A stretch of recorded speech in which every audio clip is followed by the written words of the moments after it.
अध्यक्ष महोदय, मैं आपका आभार व्यक्त करना चाहती हूँ कि आपने मुझे उत्तर प्रदेश की अर्थव्यवस्था, जिसका दावा कर रही प्रदेश सरकार 1 ट्रिलियन इकोनॉमी का, उस पर प्रश्न पूछने का अवसर दिया। अध्यक्ष जी, जहां देश को 3 ट्रिलियन इकोनॉमी और प्रदेश को 1 ट्रिलियन इकोनॉमी का दावा कर रही है ये सरकार, वहीं वे अपने हर वादे में डबल इंजन की तरह फेल भी होती जा रही है। देश को विश्व गुरु बनाने की बात कर रहे हैं, लेकिन आज इकोनॉमिकल डिस्पैरिटी में देश विश्व गुरु बन चुका है। आज अमीर और अमीर होता चला जा रहा है और गरीब होता चला जा रहा है। वो स्वयं आपके आंकड़े बताते हैं कि आज पूरे देश में 60 करोड़ लोग हैं जो कि राशन पे आश्रित हो चुके हैं और प्रति वर्ष 6 करोड़ लोग ऐसे हैं जो आपकी गरीबी रेखा से नीचे चलते चले जा रहे हैं। वही अगर हम मिडिल क्लास की बात करें, आरबीआई का आंकड़ा ये बता रहा है कि आज से 2010-2011 में जो एक मिडिल क्लास की आमदनी थी, सेविंग थी, वो जीएसडीपी का 25% हुआ करती थी और आज इस समय में 5.1% पर आकर के रह गई है। आज गरीब के पास कोई पैसा, आज मिडिल क्लास के पास कोई पैसा नहीं है उसकी पॉकेट में बचाने के लिए।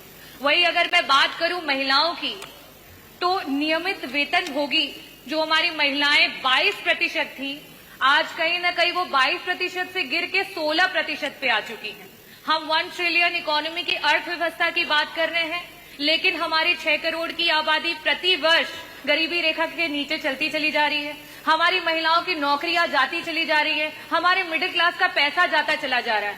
कहीं न कहीं इस जुमले का शिकार पूरे प्रदेश का गरीब, पूरे प्रदेश का नौजवान, पूरे प्रदेश की महिलाएं और मिडिल क्लास हो रही है।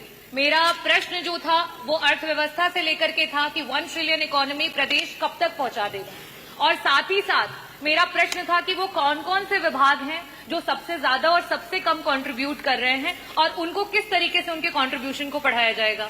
मंत्री जी, जो जवाब आया है उसमें विभिन्न प्रमुख सचिव जो इसके लिए रिस्पॉन्सिबल हैं उन विभागों के नाम आए हैं, लेकिन किसका कितना % कंट्रीब्यूशन है, क्यों कम है, कैसे ज्यादा होगा, उसकी कोई भी इसमें वर्णन नहीं दिया गया है।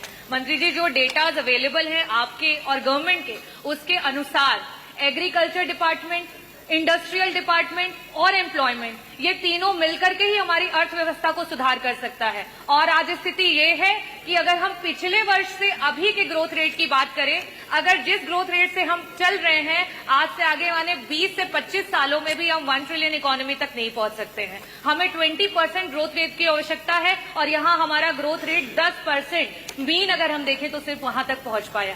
मेरा आपसे प्रश्न ये है कि ये 1 ट्रिलियन इकोनॉमी के जुमले में जो हमारे गरीबी रेखा के नीचे जा रहे लोग हैं, उनको वापस से ऊपर उठाने के लिए सरकार की कोई नीति आने वाली है?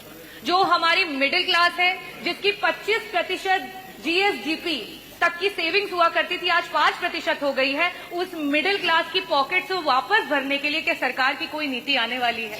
जो हमारी महिलाएं 22% तक थी, उन्हें बढ़ा करके आगे लेकर के जाना चाहिए, आज 16% पे आ चुकी हैं। उन महिलाओं को वापस से नौकरी पे लाने के लिए सरकार की कोई योजना है? और साथ ही साथ मंत्री जी, विभागों का वर्णन आपने तो नहीं दिया, मैं आपसे दूसरा यह सवाल करना चाहूंगी कि एग्रीकल्चर डिपार्टमेंट को 4 गुना काम करना पड़ेगा, हमारे इंडस्ट्री डिपार्टमेंट को 3.5 गुना काम करना पड़ेगा और एम्प्लॉयमेंट रेट को 4 गुना काम करना पड़ेगा। जब आप पिछले 2017 से लेकर के 2025 तक उस ग्रोथ रेट को नहीं कवर कर पाए हैं, तो आगे आने वाले समय में आप 5 साल का दावा कर रहे हैं कि 5 साल में आप 1 ट्रिलियन इकोनॉमी बनाएंगे, आप कैसे बनाएंगे? और मैं पूरी उम्मीद करती हूँ कि मंत्री जी जब भी जवाब देते हैं बहुत ही डेटाज के साथ देते हैं। मैंने जिस तरीके से जीएसडीपी का 25% का डेटा रखा है, महिलाओं का डेटा रखा है, साथ में गरीबी रेखा से प्रति वर्ष जिस तरीके से लोग नीचे आते जा रहे हैं उनका डेटा रखा है, मैं पूरी उम्मीद करती हूँ कि उस डेटाज के साथ ही जवाब मिलेगा। बहुत बहुत धन्यवाद। हमसे जुड़े रहने के लिए हमारे YouTube चैनल को सब्सक्राइब करें और नई वीडियो की नोटिफिकेशन के लिए बेल आइकॉन को दबाएं।